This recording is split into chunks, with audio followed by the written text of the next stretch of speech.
So much, Kay, and thank you to the Heritage Foundation. It has been a bully pulpit for human rights violators.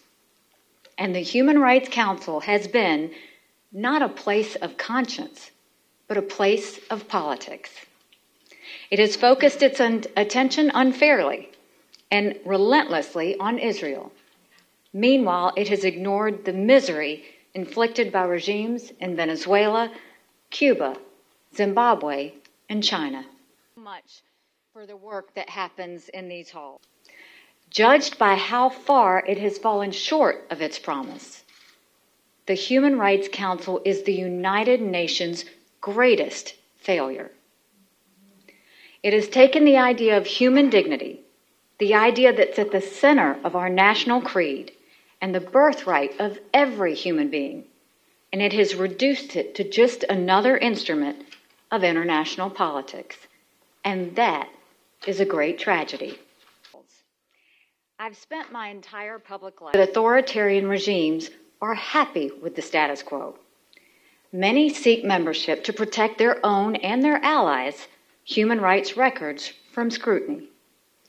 Russia, China, Cuba, and Egypt, they all benefit from making a mockery of the Human Rights Council. So it's no surprise that they openly resisted our efforts to reform it.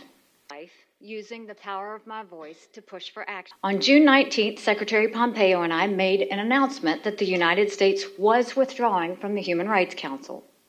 Many of our friends urged us to stay for the sake of the institution.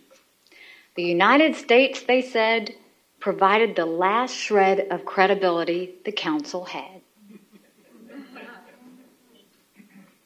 But that was precisely why we withdrew, and trying to help others do the same. Our withdrawal from the Human Rights Council does not mean that we give up our fight for reform. On the contrary, any country willing to work with us to reshape the Council need only ask. Fixing the institutional flaws of the Human Rights Council was, is, and will remain one of the biggest priorities at the UN.